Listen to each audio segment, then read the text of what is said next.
New tonight, a San Antonio police officer caught on camera repeatedly punching a handcuffed pregnant woman in a patrol car. Now, Officer Elizabeth Montoya is off the job, but she is trying to get back in.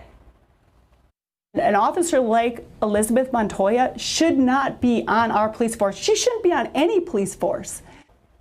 The night team's Dylan Collier uncovered this officer's history of violence towards people in custody.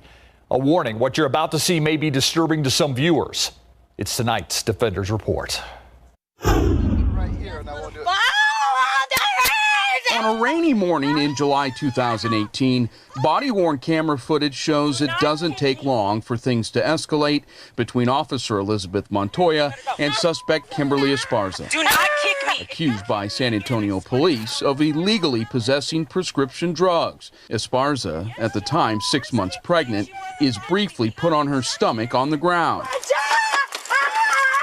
But then after being placed in the back of a patrol vehicle, she's on the receiving end of a flurry of punches from Montoya, including 7 to her head.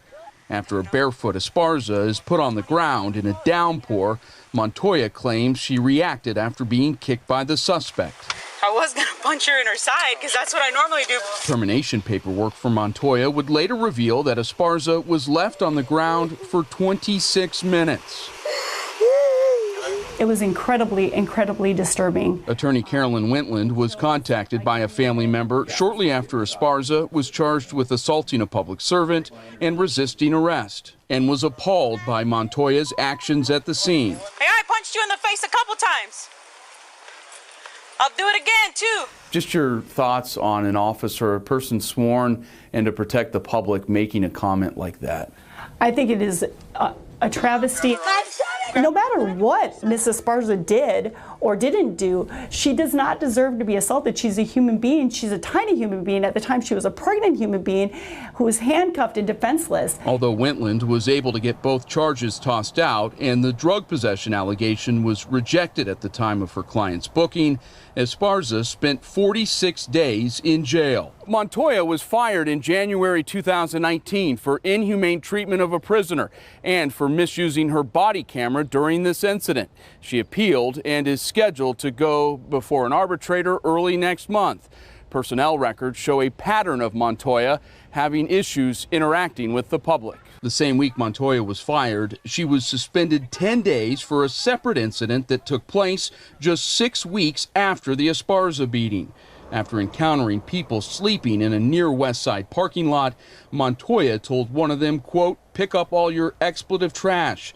I don't want to expletive hear it. I'll expletive tase you." Yet another internal SAPD investigation found that in April 2015, Montoya kicked a suspect in his stomach while he was handcuffed and lying on the ground, and was observed putting her foot onto the man's neck. After the department proposed suspending Montoya 10 days, then interim police chief Anthony Trevino reduced it to 5 days. I think that the fact that Officer Montoya ever became an officer, I'm not sure why she became an officer. For the Defenders, She's fine. She's faking it. Dylan Collier, KSAT 12 News. Months after Esparza was arrested, she delivered a healthy baby girl who is now right around 3 years old. Montoya's union attorney did not respond to a request for an interview for this story. SAPD officials told us Chief William McManus moved swiftly to terminate Montoya after learning of the Esparza allegations. The department criminally investigated Montoya for this incident and the 2015 case and forwarded its findings to the district attorney's office. Montoya was never criminally charged.